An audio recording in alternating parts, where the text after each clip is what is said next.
Existe, dentro del Gran Cañón, un enigmático sistema de túneles que podría ser la evidencia de viajes de los antiguos egipcios a América. ¿Es real esta información o obedece a algún tipo de leyenda urbana? El 5 de abril de 1909, la portada del Arizona Gazette informaba sobre una expedición arqueológica al corazón del Gran Cañón y financiada por el Smithsonian Institute que había realizado un gran descubrimiento, el hallazgo de artefactos egipcios. Pero desde aquel día, nunca se publicó nada más acerca de este importante hallazgo. De hecho, hoy en día el Gran Cañón recibe aproximadamente 5 millones de visitas al año, pero hemos de tener en cuenta que la mayoría de ellos pasan aproximadamente 3 horas en el Gran Cañón y siempre alrededor de la milla 89, la zona donde se encuentran la mayoría de las instalaciones turísticas. Pero exactamente, ¿qué encontró esta expedición de la que nunca nada más se supo? La historia aparecida en aquel periódico hablaba de una red de túneles a 42 millas río arriba desde el cañón de Tobar Crystal. En esa red de túneles se habían encontrado objetos antiguos, estatuas e incluso momias que podrían pertenecer a una civilización oriental, para ser exactos a la civilización egipcia. Un descubrimiento de importancia mayor como para haber pasado desapercibido ante el mundo académico. Pero entonces, ¿qué sucedió? Realmente, la única fuente o hilo conductor es el propio artículo publicado en abril de 1909. Si bien el artículo es anónimo, aporta algunos datos como para comenzar una investigación.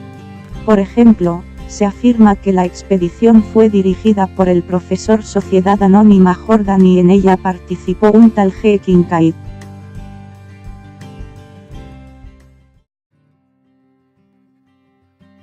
La historia se vuelve más extraña cuando el Smithsonian Institute afirma que no les consta en sus archivos ningún miembro del club con esos nombres y menos sobre unos supuestos restos de una expedición egipcia al Gran Cañón. Según el artículo del Arizona Gazette, Kincaid descendió el río Colorado en un bote y llevando una cámara con la que habría tomado más de 700 fotos. El señor Kincaid afirmaba haber encontrado una red de túneles y pasadizos en cuya entrada había una estatua. Según palabras del propio Kincaid, el ídolo se parece a Buda, aunque los científicos no tienen seguridad sobre qué ídolo religioso representa. Es posible que este culto religioso se parezca al tibetano. Además, afirmaba que había encontrado un metal de origen desconocido color gris, parecido al platino, así como pequeñas cabezas talladas sobre el suelo. Además, había misteriosos jeroglíficos que el Smithsonian Institute esperaba desencriptar. En otra estancia se encontraron momias. Kincaid dijo que estas estaban cubiertas con arcilla y que estaban recubiertas de corteza de árbol. Kincaid utiliza analogías para explicar su descubrimiento. Es el anónimo autor del artículo quien hace la conexión con el antiguo Egipto. Si esta historia es un fraude, ¿quién lo hizo y por qué? Algunos dicen que el periódico se inventó la historia para vender más ejemplares, pero esta explicación queda descartada cuando no encontramos anuncios dentro del propio periódico anunciando la continuidad de la historia en próximos ejemplares.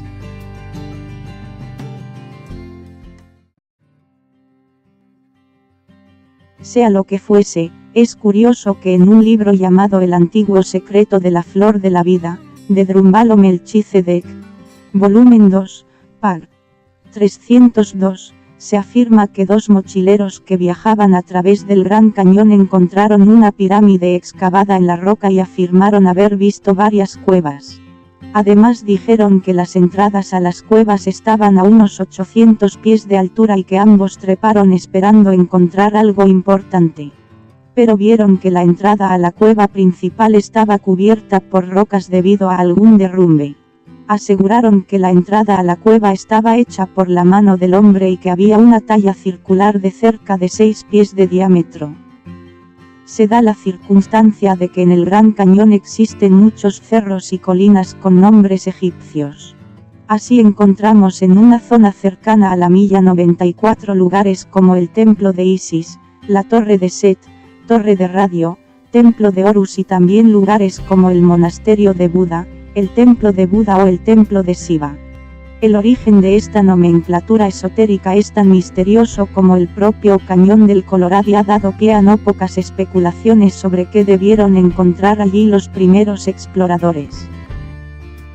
Estamos ante otra ocultación deliberada de la historia,